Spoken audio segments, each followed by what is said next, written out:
یہ القلم اکیڈمی جمال پورہ دربھنگا کا آن لائن کلاس ہے۔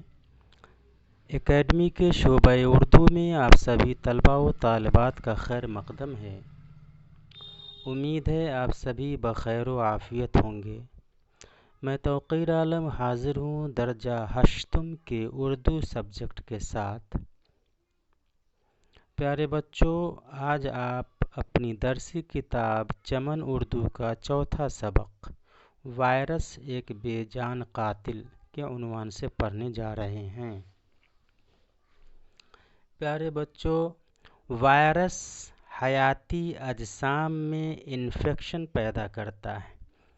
وائرس کا لفظ لاطینی اور اس سے قبل یونانی سے آیا ہے جس کا مفہوم زہر ہے۔ وائرس آزاد زندگی قائم نہیں رکھ سکتے اور یہ صرف کسی دوسرے جاندار خلیہ کا ڈی این اے یا آر این اے استعمال کر کے ہی اپنی تکرار یعنی ریپلیکیشن کر سکتے ہیں۔ وائرس کی خلیاتی ساخت یعنی بناوٹ ایسی نہیں ہے کہ وہ پروٹین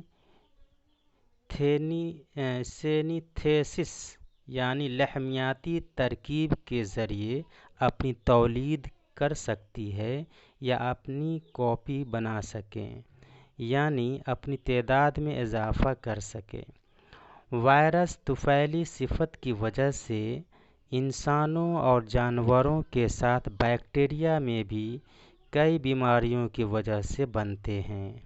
ان میں نزلہ، زکام، polio, flu, AIDS, Congo virus, bird flu, corona virus وغیرہ شامل ہیں۔ بچوں، بیماریوں کے تعلق سے ہم لفظ وائرس سنتے ہیں اور ہم یہی سمجھتے ہیں کہ وائرس اور جراثیم ایک ہی جاندار کو کہتے ہیں، لیکن جراثیم جاندار ہوتے ہیں اور وائرس بے جان۔ اس کے باوجود وائرس جراثیم سے زیادہ خطرناک ہوتے ہیں۔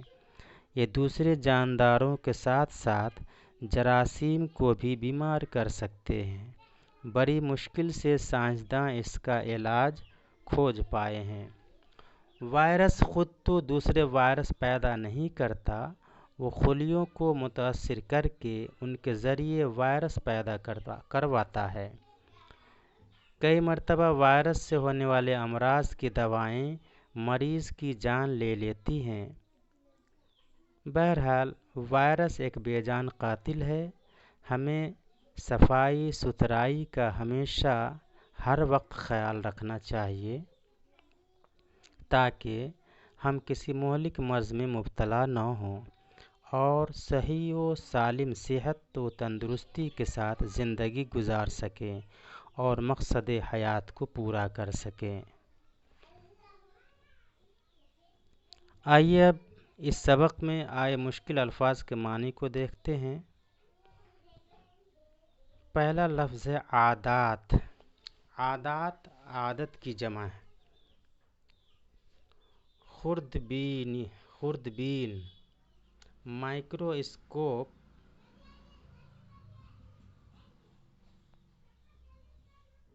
آنکھ سے نہ دکھنے والی چیزوں کو کئی ہزار گنا بڑا کر کے دکھانے والا آلہ ہوتا ہے۔ خوردبین، مائکرواسکوپ کہتے ہیں آنکھ سے نہ دکھنے والی چیزوں کو کئی ہزار گنا بڑا کر کے دکھانے والا آلہ۔ اجسام جسم کی جمع ہے۔ اجسام جسم کی جمع ہے۔ جسامت کسی چیز کی لمبائی، چوڑائی، اونچائی کو کہتے ہیں۔ جسامت کے معنی کسی چیز کی لمبائی، چوڑائی، اونچائی یا ڈیل ڈول۔ جینیاتی جین سے متعلق، جینیاتی جین سے متعلق۔ متعدی کے معنی حد سے، متعدی کے معنی حد سے بڑھنے والا وہ مرض جو ایک دوسرے کو لگے۔ متعدی حد سے زیادہ بڑھنے والا وہ مرض جو ایک دوسرے کو لگے۔ خلیہ کسی نامیاتی جسم کا سب سے چھوٹا حصہ۔ خلیہ کے معنی کسی نامیاتی جسم کا سب سے چھوٹا حصہ۔ افزائش کے معنی بڑھوتری۔ افزائش کے معنی بڑھوتری۔ یکسر یعنی بالکل۔ یکسر کے معنی بالکل۔ اب اجازت چاہتا ہوں، سوال و جواب کا PDF جلد ہی آپ تک انشاءاللہ پہنچ جائے گا اور آپ اسے اپنی فیر کاپی میں تحریر کر کے یاد کر لیں گے۔ اللہ حافظ۔